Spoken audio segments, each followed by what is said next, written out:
toothbrush in your mouth now. What? Matter. You gotta be mad at me like you mean it. Eloise, you brush those teeth. Don't make me come in here and have to say it twice. Nice. This is Eloise. She's my granddaughter. What are you doing? I'm gonna make pancakes. Set the table, please. My wife and I raised her after my daughter died. Then life threw us a curve, and now her grandmother's gone too. The love of my life. Do you really plan on raising this girl all by yourself? This is every day? Yep. Do you need to call her mother grandmother? Grandma Wee Wee? Yeah. The last person I need around me right now is Grandma Wee Wee. Miss Love, that's right.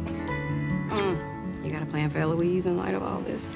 You tied it like a tennis shoe. She's got a whole lot of family down with me. Well, you can always come for a swim. Oh, Lord. Hey, guys! Hey, baby. I'm thinking we need to start talking about a shared custody. Not gonna happen. She has a father. You live in a blind spot when it comes to your son. He's a junkie. And you're a drunk. Okay, thank you. Run on home, fill your bathtub with whiskey, and just soak in it. Have yourself an old drunk man's bubble bath. Got it.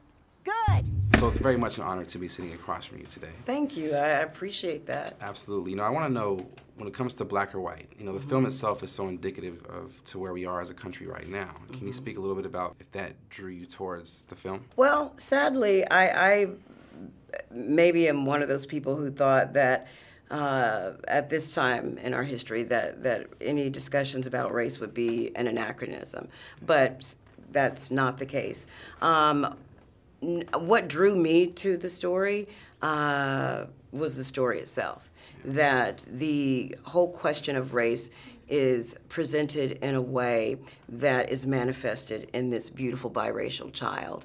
And you have both sides of her family at opposing ends and both wanting her.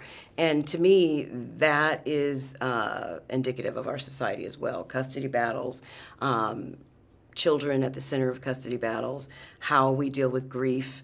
There's so many themes touched on in this project, and I thought Mike Binder did a wonderful job writing the script, and I wanted to be a part of it. You know, you have a wonderful way of choosing roles that are very memorable. Thank you. I was talking to my grandma earlier, and she said, you know, she always plays a role. I feel like I know her. So what about, you know, you choosing these roles? Do you draw from or do you look for in particular when it comes to somebody like Mike Binder writing, you know, a script such as this? Well, you tell your grandma I love her. Let's start with that. All right. But, you know, my job as an actor is to always ground a character in reality. If you watch a film and you think, oh, she's just playing herself, then I've done my job. I've not played, the character actually closest to me was the character I did in a Diablo Cody movie.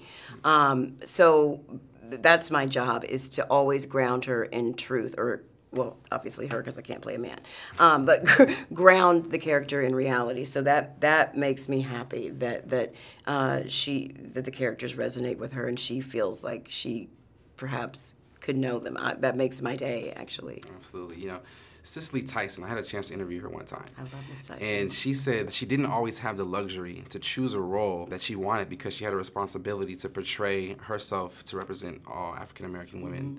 So you yourself kind of may now have that luxury, although I feel like you're still choosing roles that you're carefully choosing. Can you talk a little bit about that? Or? Well, I am grateful for Cicely Tyson and all of the women who came before me carrying that mantle of you know, basically doing exactly what you said, choosing roles that were for all women of color. Yeah.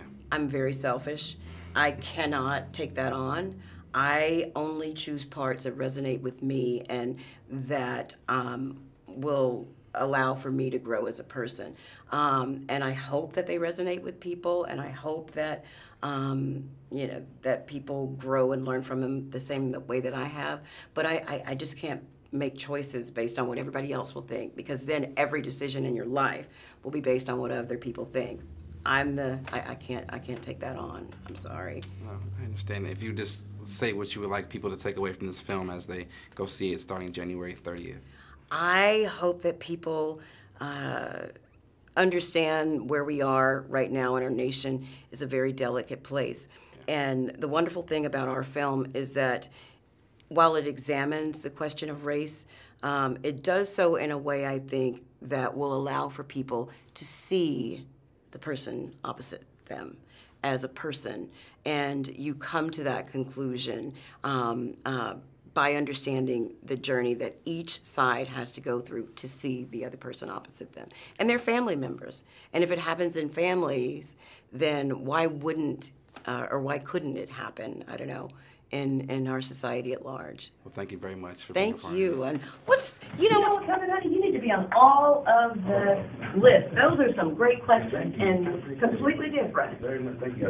Really, really wonderful questions. Do you dislike black people? Not all of them. This isn't about black and white. I love you, Mama. This is about Eloise. oh, this skinny one right here. Is it supposed to be me? No. It's not my favorite.